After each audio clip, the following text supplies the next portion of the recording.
नमस्कार, yes news महाराष्ट्रामध्ये आपल्या सर्वांचे स्वागत। शिराळा तालुक्यातील बौद्धाचार्य आयुष्यमान जगन्नाथ परुळे यांना आदर्श समाजसेवक पुरस्कार।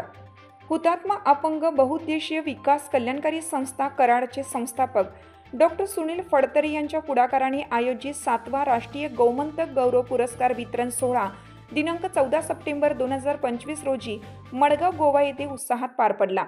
या सोहळ्यात शिराळा तालुक्यातील आराळा गावचे व भारतीय बौद्ध महासभेचे तालुका अध्यक्ष बौद्धाचार्य जगन्नाथ दादू परुळे यांना सामाजिक क्षेत्रातील उल्लेखनीय योगदानाबद्दल आदर्श समाजसेवक पुरस्कार व सन्मानपत्र देऊन केंद्रीय मंत्री श्रीपादजी नाईक यांच्या हस्ते सन्मानित करण्यात आले।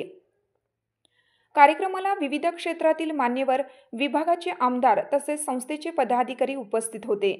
या प्रसंगी शिराळा तालुका भारतीय बौद्ध महासभेचे तालुका सरचिटणीस बौद्धाचार्य शशिकांत कांबळे, बौद्धाचार्य सतीश काळे, जगन्नाथ झाडे, अशोक कांबळे, सुशांत मोहिते, जगन्नाथ कांबळे, शांताराम सातपुते, रवी शिवजातक आदी पदाधिकारी उपस्थित होते। या पुरस्कारामुळे परुळे यांच्या सामाजिक कार्याला नवा सन्मान मिळाल्याचे समाधान व्यक्त करण्यात आले।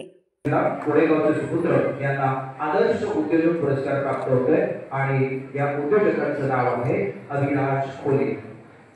माननीय अविनाश कोले यानंतर पुढील पुरस्कार हाक तुमची साथ आमची। यस न्यूज महाराष्ट्र चॅनलला लाईक करा व सबस्क्राइब करायला विसरू नका।